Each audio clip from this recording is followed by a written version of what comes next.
வணக்கம், நான் doctor Kasi Chellappan.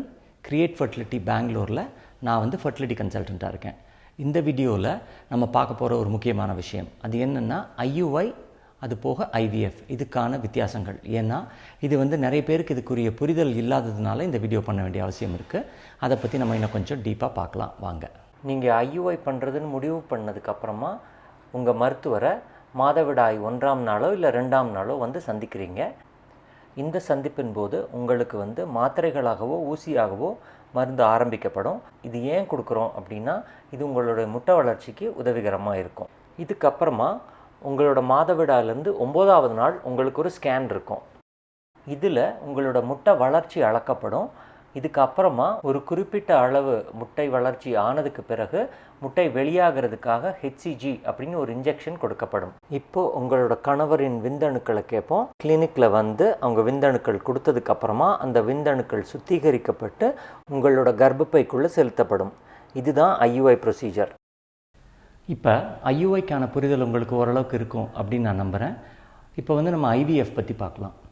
IVF discussion முடித்ததுக்கப்புறமா கடைசியில் உங்களுக்கு ரெண்டுக்கும் ஆன வேறுபாடுகள் என்ன அப்படிங்கிறது உங்களுக்கே ஓரளவுக்கு தெரிய ஆரம்பிச்சிடும்.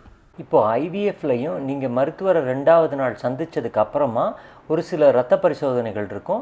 அது முடிஞ்சதுக்கப்புறம் உங்களுடைய 3ஆவது நாளோ இல்லை 2ஆவது நாளில் இருந்தோ கூட உங்களுக்கு ஊசிகள் ஆரம்பிக்கப்படும். ஒரு சில நேரங்களில் மாத்திரைகளும் அது கூடவே கொடுக்கப்படும். இப்போது மாதவிடாயிலிருந்து 7ஆவது நாளும் மற்றும் 9ஆவது நாளும் முட்டை வளர்ச்சியை அளக்கிறதுக்காக ஸ்கேன் செய்யப்படும். ஒரு குறிப்பிட்ட அளவு முட்டைகள் எல்லாம் வளர்ந்ததுக்கு பிறகு HCG இன்ஜெக்ஷன் கொடுக்கப்படும்.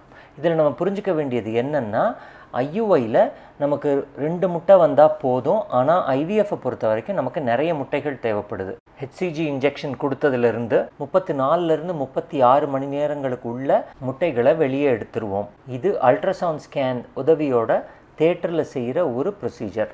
உங்கள் முட்டைகளை எடுத்ததுக்கு அப்புறமா உங்கள் கணவரோட விந்தணுக்களை வாங்கி அந்த விந்தணுக்களை முட்டைகளுக்கு உட்செலுத்த வேண்டும். இது ஒரு மைக்ரோஸ்கோப் உதவியோடு செய்யப்படும். இதுக்கப்புறமா கரு உருவாகிறதுக்காக இன்குபேட்டர் அப்படிங்கிற ஒரு சின்ன கருவிக்குள்ளே 5 நாட்கள் வரைக்கும் வச்சுருப்போம். இப்படி உருவான கருக்களை கர்ப்பப்பைக்குள்ளே நேராக செலுத்தலாம். அப்படி இல்லைன்னா அதை ஃப்ரீசரில் வச்சுட்டு வருங்காலத்துலேயும் கர்ப்பப்பைக்குள்ளே செலுத்துறதுக்கு உபயோகப்படுத்திக்கலாம். இப்போது IUIக்கும் IVFக்கும் உள்ள முக்கியமான வித்தியாசம் என்னென்னா, IUIயை பொறுத்த வரைக்கும் கருக்கள் பெண்களுக்கு உள்ளேயே உருவாகுது, அது உள்ளேயே தங்குது.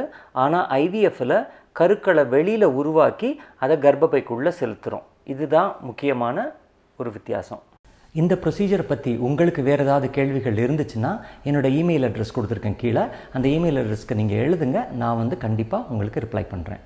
நன்றி.